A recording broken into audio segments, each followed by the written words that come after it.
What is happening, you guys? Welcome back to the Let's Go Win podcast, where we are here to help you be happy, healthy, wealthy, and get better every single day. The subject matter we're going to get into is it's so important to all of us. And the gentleman's story I'm going to share with you, and he's going to share, you're just going to be captivated. So get ready. It's going to be awesome. Breathe in, breathe out. It's time to pause, breathe, and reflect with Michael O'Brien, a reactive mind circuit breaker who helps leaders prevent a bad moment from turning into a bad day so they can perform at a higher level. He's a survivor of a horrific near-death cycling accident called his last bad day. In years in the corporate executive suite and in 2022, he used the power of mindfulness, grit, resilience, and his Peloton to ride his bike across America. Michael, brother, I'm excited to have you on here. I mean, you got some interesting things that we're going to tackle today, but most importantly, how you feeling, brother? What's happening? I am feeling pretty awesome.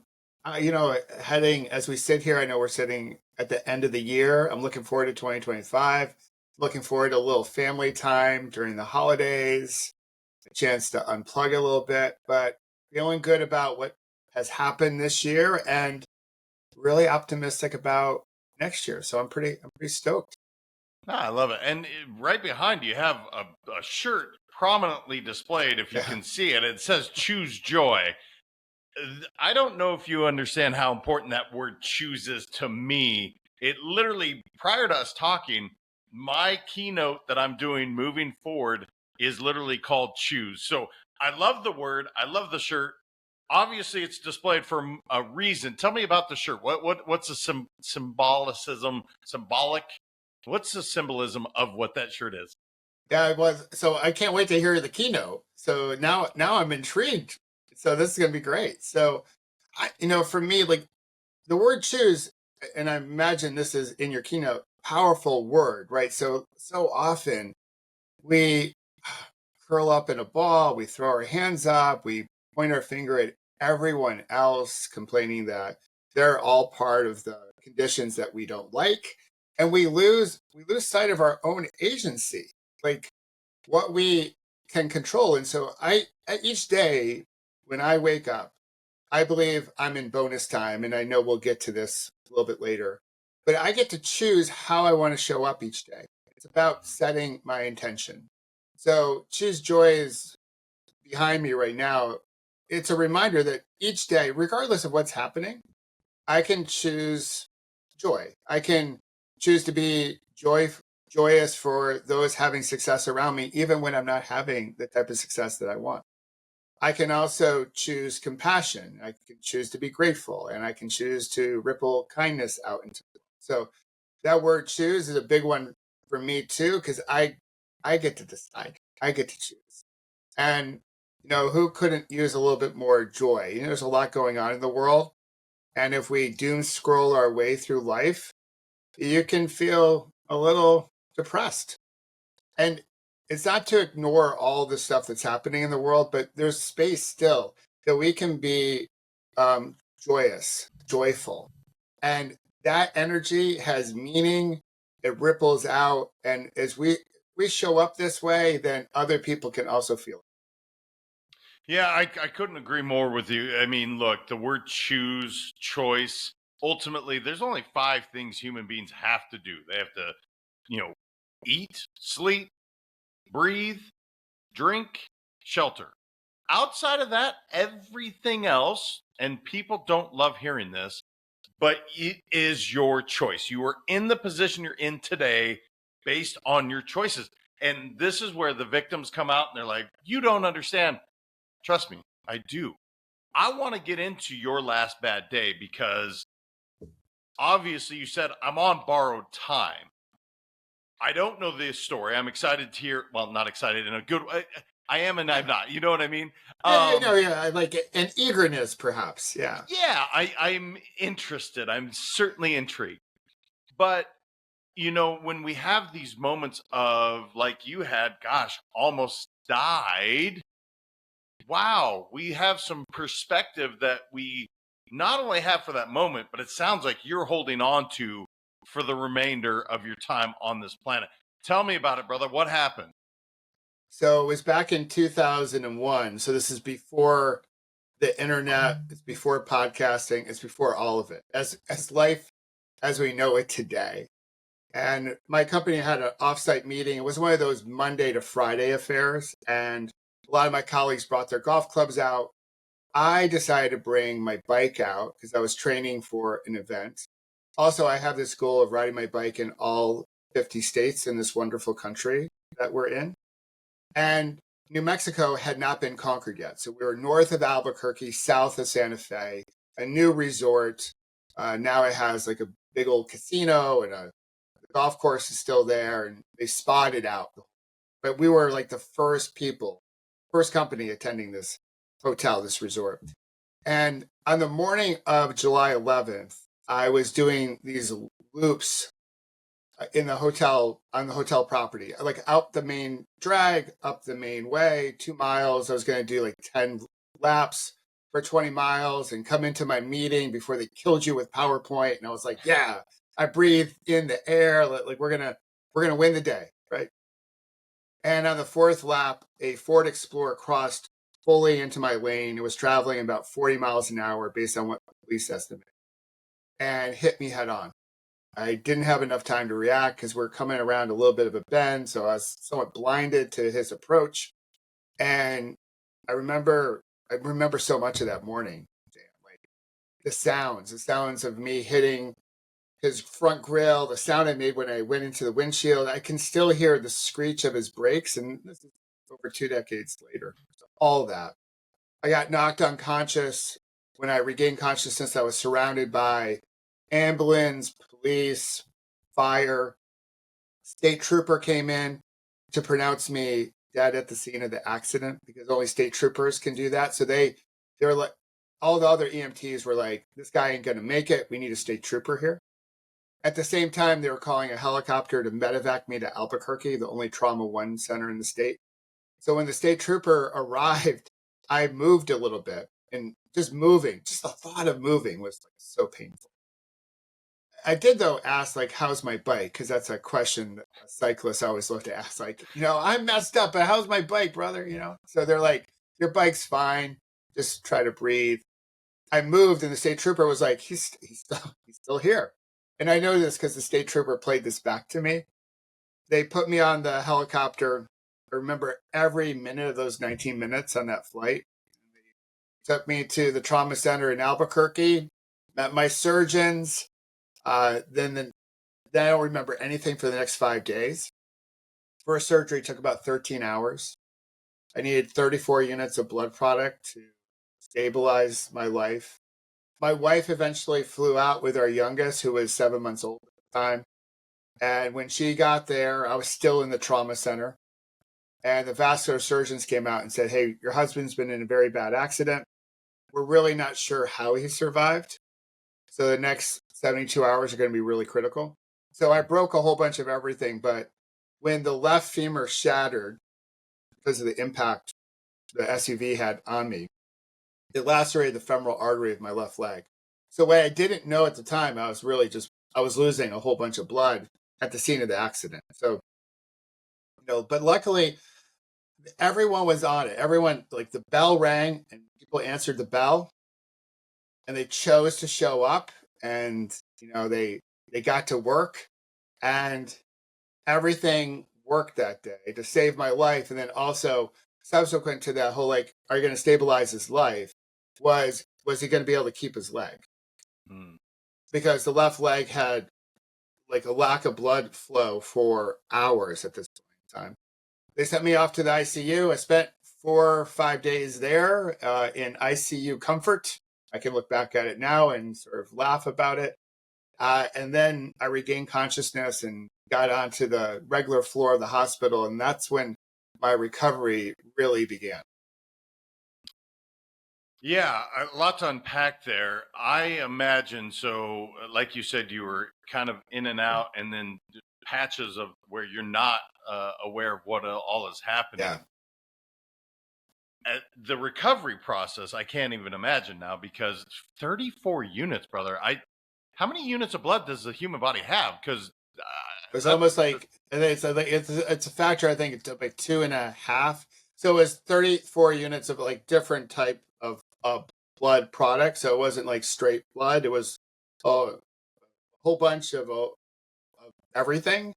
And but what happened was I ballooned up. So if you looked at photos of me right after, I looked like the Michelin man, the Michelin tire man. I was all blown up. And so they had to cut these things called fasciotomies.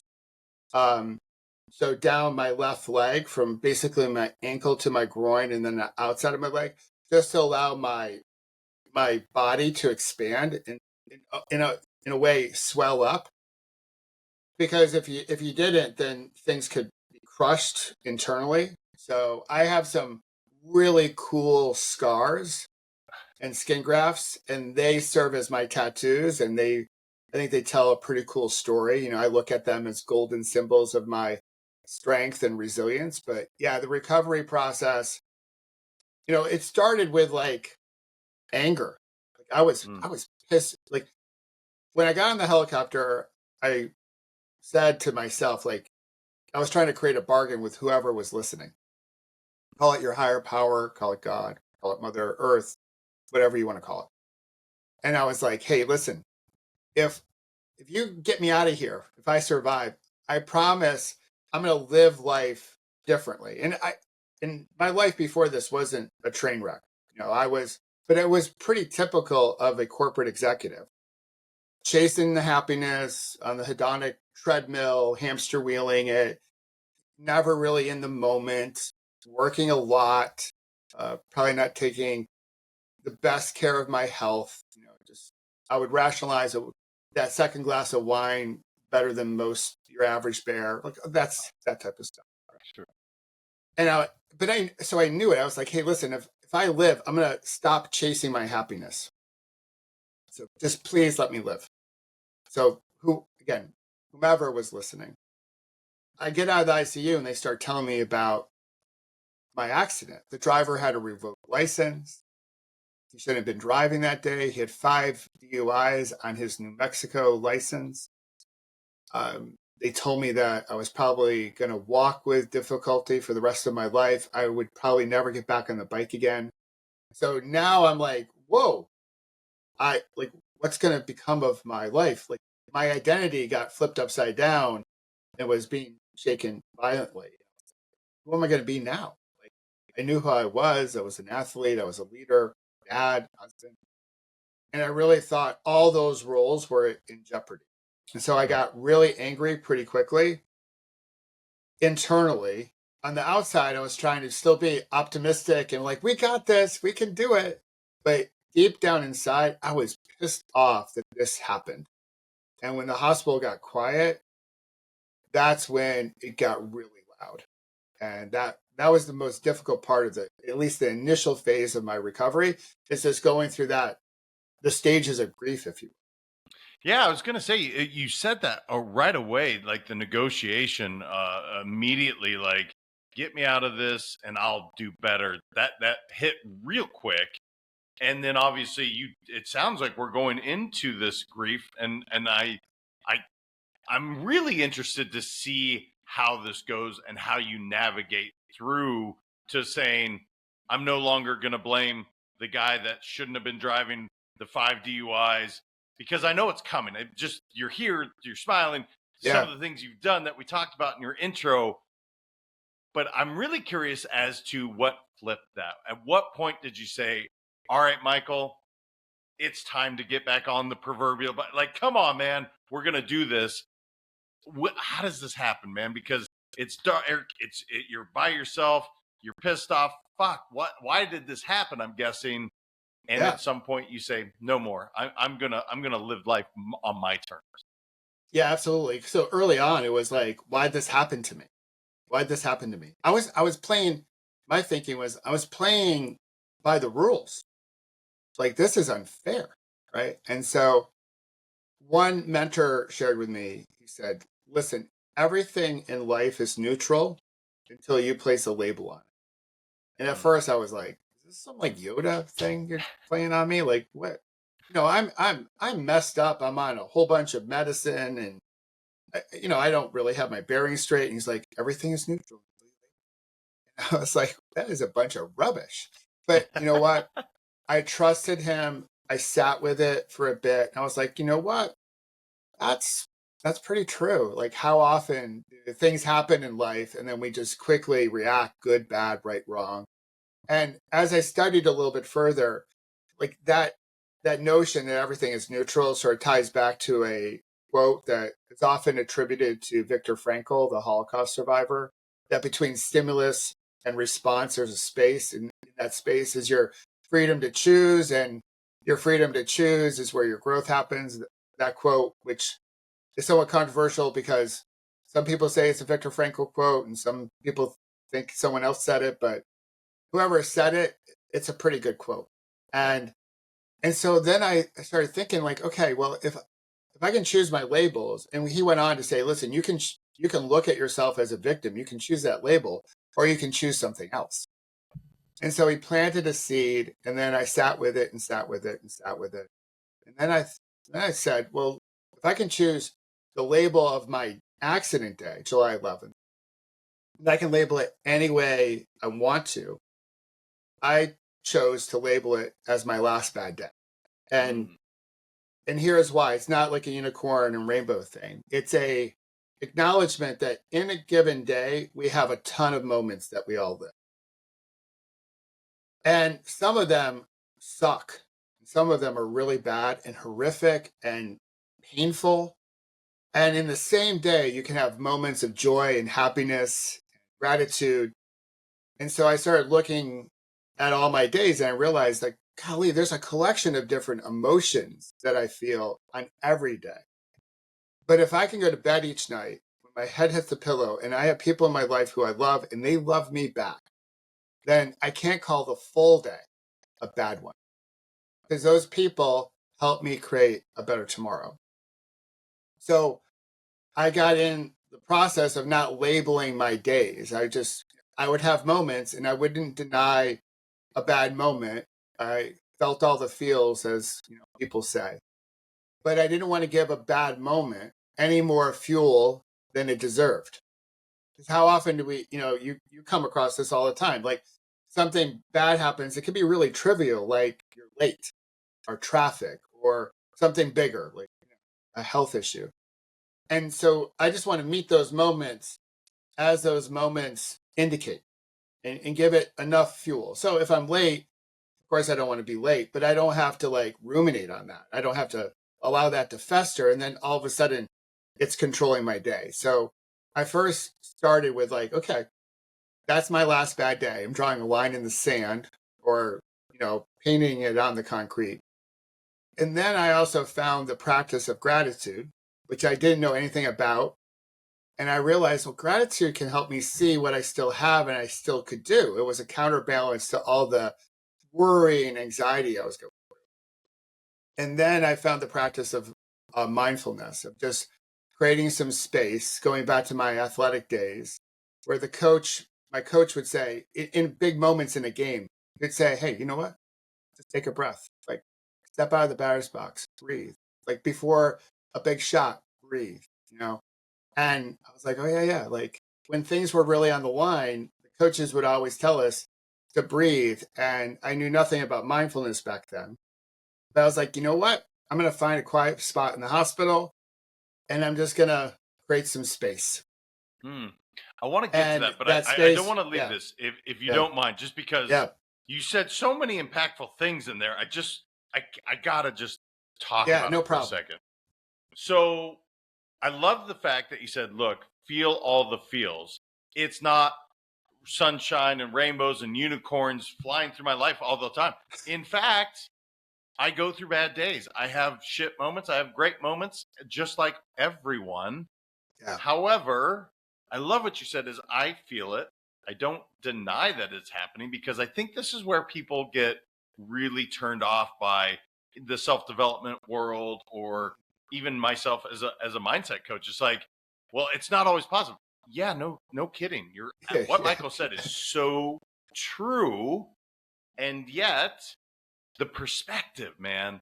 I literally have on my wall, keep perspective, and it's my brother-in-law and it's my dad. because what you're saying is, you know what, I could maybe not be feeling this, i.e., I could maybe not be late, I could not have the flat tire, have the girlfriend break up with me, lose a dog, whatever the crappy thing is that happens. Guess what, I could not be above ground right now and not feel Yeah. any of these things. I just think that is so powerful, brother. I love that you said that. And I hope people hear that. It's not always being positive, it's rather what you're going to focus on. So, getting back to the mindful moment, because Yep. I love this. You know, meditation's a huge part of my life and what I coach and all that. Yep. You find this thought in the hospital. So you're getting on this pretty early. Like, I'm going to find some quiet time to do something, I guess, productive, or certainly I'm going to be quiet with my thoughts. Yeah, I was quiet with my thoughts to slow the game down, right? So you know this through athletic endeavors.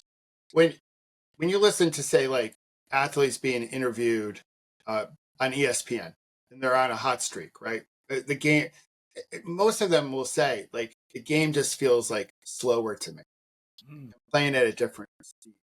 And my recovery was so overwhelming because everyone was telling me everything I should be doing.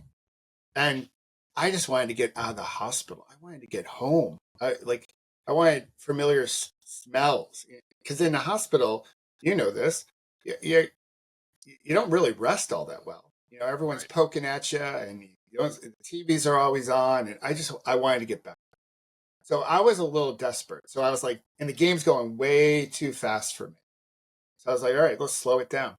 And so I did a box breathing pattern that very first day, pulling from Navy SEAL team and some other sources. And I just created some space. And in that space, I was like, okay, hey, what are you grateful for today? Like, what's working? In that space, I was like listening to my body, like, hey, what's the body telling me today as I prepare for a day of rehab? It was a chance to set my intentions. How do I want to show up? What do I want to choose to do today? It was just that space. And I was like, okay. I did that for about 5 minutes. I was like, okay, that felt pretty good. I enrolled myself, over to breakfast, maybe did some writing in my journal as I was documenting my recovery. And then the day went on. And then later that day, that very first day, I went to an orthopedic appointment and I got bad news. I was like, so much. At first, I was like, so much with this like newfound routine. I was like, this is bogus. That didn't help at all. And, but what I did is like, you know what? I got to give it more than one day. So the next day I did it again. And then I started doing it again. And then I started adding it multiple times a day. So once in the morning, once in the afternoon, a little gratitude before I hit the pillow at night. I was like, all right, now we're stringing together a couple different days. And they were all like small moments. It wasn't a 20-minute meditation. These were like 5-minute practices. And then I got stronger. And then I was able to like stand up on my feet. I was learning how to walk again. And then I got out of the hospital. And then I got back to work. And I just kept this practice because it was helping me slow things down because everything seems so fast. And this is 2001, before, again, all the tech that we are surrounded by today that's making life go faster. So, and I just kept with it and kept with it. And I started to study mindfulness and mindset and meditation much deeper, went on to be a teacher, but I've used it in every aspect of my life just to create enough space so I could be thoughtful about how I wanted to show up. Basically, getting back to choice and what did I choose to do today. Isn't that fascinating in this world that's so busy? And even back in 2001, like you said, we didn't have the smartphones rolling around. We didn't have as much pulling on us. And yet those moments to just say, I'm going to give myself this five minutes just to slow everything down. How that shifted everything. I think this is so important that I hope people hear this. Like the box breathing we've talked about on the show before, something you can do like that. And it's giving you these profound like reflections, or like, hey man, let's reset for a second. No matter what I just heard, really crappy news, but yet that doesn't define how my day, who I am. That's just the news I had to deal with. And here we go. That is fascinating, brother. I'm guessing you still do this on a habitual basis. On a daily and different practices, but through the work I do as a meditation teacher, and like you, like we're quite active people, right? So we're doing coaching, and you got your practice in speaking, and I have my pause, breathe, reflect app, which is filled with like short practices. So because I'm really trying to really help busy professionals out there. Like, have take a minute, take 2 minutes. So if you don't have 10 minutes in the morning to like do a meditation because your morning is jam packed, I totally get it. Like, I know how that was back in my corporate days, but I bet everyone has 5 times throughout the day where they have 2 minutes. Before a meeting, before they after they pull into the driveway and walk through the front door, maybe before a presentation, just, like, enough time to like slow it down, be thoughtful, choose wisely. And these like short little practices, science now is caught up with the benefit of micro meditations, because what they've shown is that people can then take these short practices and make it a way of living. Sometimes when we get into meditative practices that are 20 minutes long or 45 minutes long, that can be really fantastic, and I advocate for those. But it's hard for today's professionals to have that practice be an everyday thing. Hmm. So my feeling is like, do short practices throughout the day, maybe add a longer practice in, for people, say training for a marathon, right? You do like, you might run 3 or 4 miles every day, and then you do a long run on Sunday, right? And so that's how you get ready. And I think you can take the same approach with a lot of different practices, including meditation, to help you get to that next level, whatever the next level looks like for you. Yeah, I think that's why a lot of people don't do it. Is they're like, well, I have to sit still for 10 minutes. Like, not going to happen. We totally agree. By the way, Michael and I are in, bro. Like, my meditation every morning, that's usually 11 minutes. Are there days I go 30 to 60? There are, but guess what? There's also days that I go 30 seconds Yeah, because I get pulled away. And I guess my point to that is to say that's okay. that's okay. Um, gosh, there's so much I want to get to with you, but the Peloton riding across the bike. Ah, Excuse me, the Peloton ride across bike. That didn't make any sense.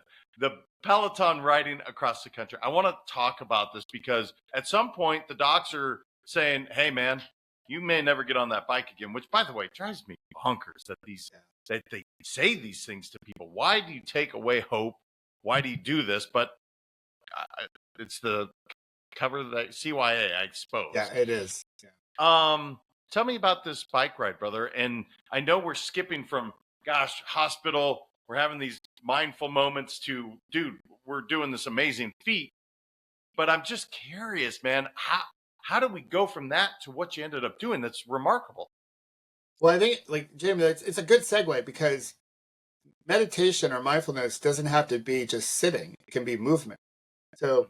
if someone's out there, it's like, I can't sit still for 30 seconds or 3 minutes. It's totally cool. You can do this through walking, through a hike in nature. You can have like those mindfulness moments as you're moving. So let's paint the picture around this bike ride across the country. And by the way, I was totally tracking with you about the whole Peloton, the cross country thing. I knew what you were talking about. So that's totally cool. We're good. We're good.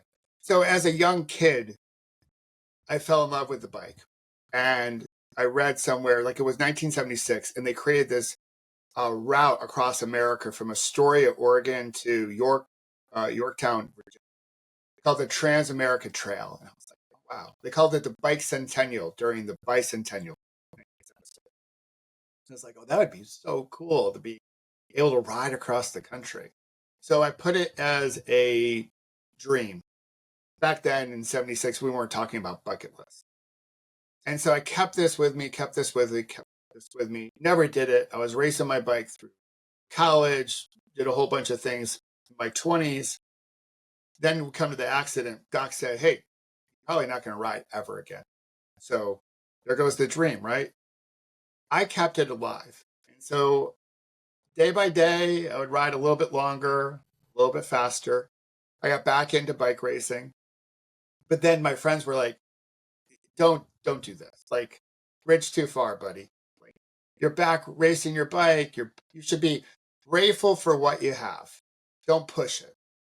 But I was like, no, I still have this dream. I still like the dream was a little dimmed right at my accident and what the doc said, but it's coming back to life. Fast forward to 2021, I had a total knee replacement. My really really damaged leg. So I had that, and I was like, all right, well, what are we going to do here? So in 2022, my wife and I decided we're going to make this trip across the country. She had this goal of RVing across the country, and I still had this dream of bike riding across the country. And now I was going to do it with a total knee replacement that was about 10 months old. And so we started in Astoria, Oregon.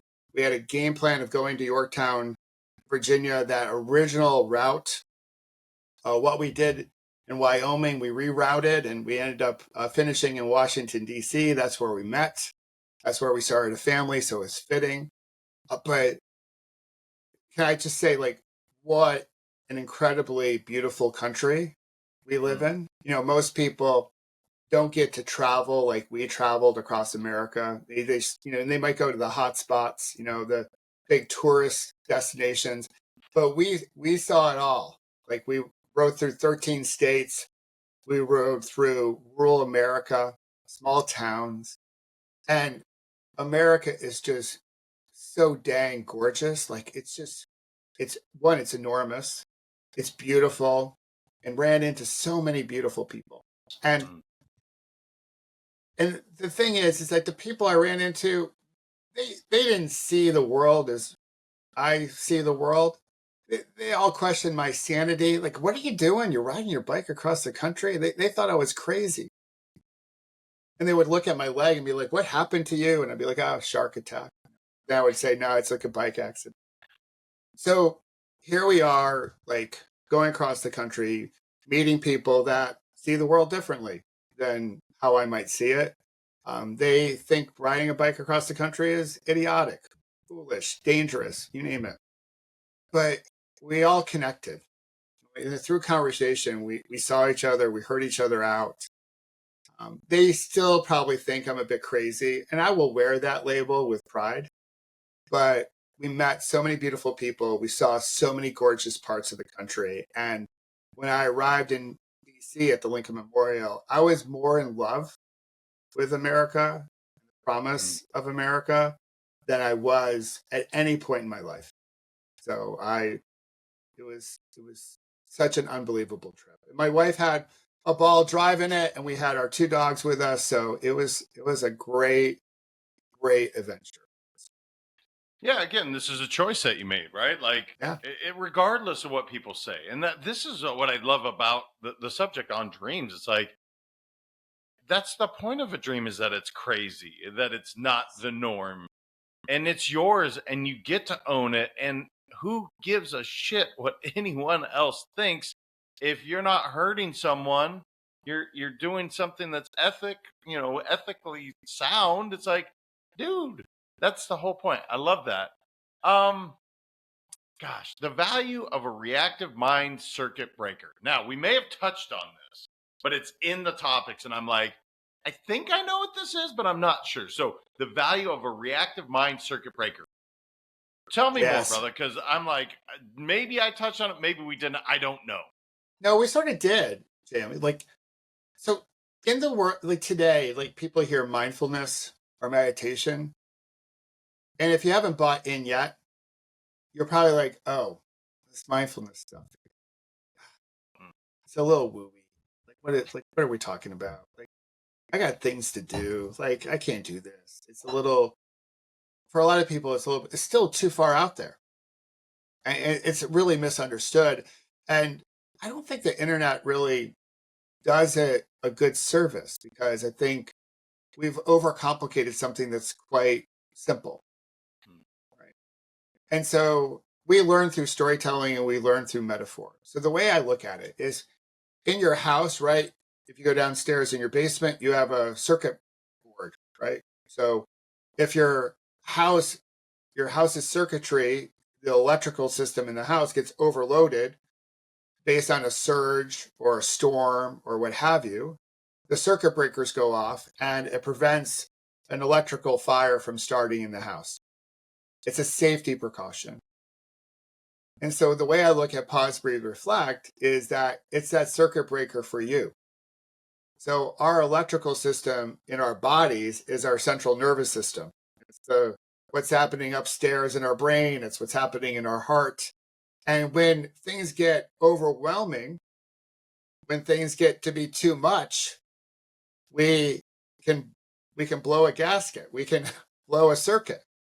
It can cause a fire, figuratively speaking, right? And so it can lead to burnout. It can lead to like a disaster. And so what we need in those moments is something to trip the circuit, to break the circuit.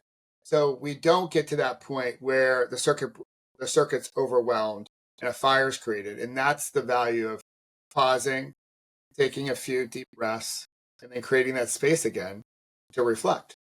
And so yeah. so I see pause, breathe, reflect as that electrical circuit breaker for you, or another way for sports fans, it's a simple timeout in a sporting event. Just like timeout, towel off, catch your breath, draw up the next play, choose how you want to be when you get back on the court. Well, I think it's awesome because both analogies are fantastic. The sport one for me, it totally makes sense. Hey, this out of control. Let's time out. Let's slow everything down. Let's talk. And that's essentially what you're saying. So pause, breathe, reflect. I hope everybody gets a chance to check that out.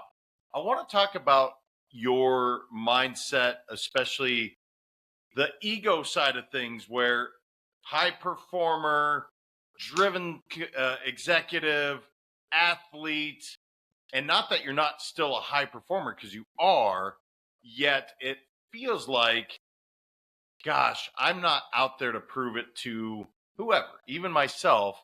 I am here to really embrace, even the way you're talking about driving through the country. Like, how often including myself, I'll drive from point A to point B as fast as I can get there, brother, because you know what? I'm getting from point A to point B, and that's the goal. Instead of actually watching what is all out there, because it's actually pretty remarkable, all the things that we have available to us. Talk to me about that, man. How is that? Does the ego still pop up? And if so, what do you do? What does that look like for you now? Well, so yeah, does the ego still pop up? Damn Skippy, it does. Holy cow. Like, it's still like, you know, as a business owner, I have my podcast too. You have your metrics for your podcast. I have the app. Obviously, I want a whole bunch of people to embrace the whole philosophy of pause, breathe, reflect. So there's a lot of things I do that are attached to ego. And I can have my moments of comparison, of self-doubt, of worry, of like, what am I doing? Or the high highs of like, someone says something amazing about the work I'm doing. I'm like, yeah, look at me, look how good I am, right? So I'm human. I still have those moments. Through my practice, though, I can see those moments, acknowledge them, catch them, whatever verb you want to use. Be like, okay, all right, settle down, big boy. Like, just it's not as bad as you think, and you're not as good as you think, right? Just like a little humility, be humble, and also coming back to just what I've discovered through my whole recovery is, back in the day, I would be really concerned about like climbing the corporate ladder, getting the big title, and having all the power. And I decided, like, okay, I'm just gonna like sort of enjoy the journey and stay in the moment, and still have goals, still go after things, but then hold those goals a little bit like less tightly, not grip the handlebars with white knuckles, so I can just be in the moment, because this is the moment that I can control. I can choose to be a certain way in this moment. And I know if I can string together a whole bunch of those really intentional moments, that will most likely help me reach my goal. So yeah, so I still have like, ego every day. Every day it pops up. I just have the tools now in my toolbox to be like, oh yeah, I see you. All right. I still have the story in my head. Oh, I see that story. I know why you're here. Okay. You can hang out, but you don't get to control the show. So Mm. just watch me do my thing. And so I have a different dance with it today than I did prior to my accident. And my hope is that 10 years from now, I will have an improved dance with it. I feel like I'm still getting better. I want my best step in life to be the last step I take. I feel that growth mindset can carry anyone through it, whatever decade they happen to be. We're just not, we just don't stop the show. We keep going. Yeah, you know what I love that happened while you were talking? The dog started barking in the background. Yeah. And that's outside of your control. You didn't apologize. You didn't get distracted.